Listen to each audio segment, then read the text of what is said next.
As soon as we moved in a good neighbourly spirit, I approached Peter of Yew Tree Cottage and explained that I would be cutting the hedge back in the rear garden. I suspected trimming the hedge would make it bare and create a view into Peter's garden, and myself, being a friendly person, wanted to respect Peter's privacy. Whilst in my back garden, Peter, chest all puffed up, with an authoritative attitude, proudly informed me he was the vice chairman of the Residents Association. Peter also told me that he got his hedges cut once a year at a cost of £1,000. Within that figure, he also maintained the council's hedges on the rear walkway located at the side of the garages, which belongs to the council.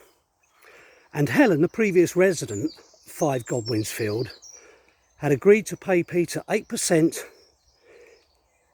£80. In return, Peter agreed to yearly trim Helen's bush. I thought this statement to be rather odd, as you can clearly see the council's hedge has been cut back, whilst Helen's bush is completely overgrown. In fact, at the time this conversation took place, Helen's bush was protruding into the rear garden by a massive 3.6 metres.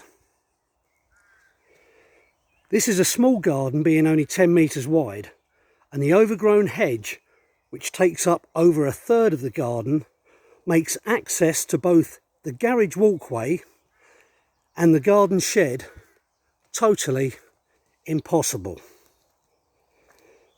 Peter went on to tell me that Helen hadn't made the last 2 years' payments, which didn't surprise me in the least. I sensed Peter was a troublemaker and a bully, which is why I took photos of the hedge before cutting it back. I would later ask Peter about Helen's agreement, and this is what Peter told me.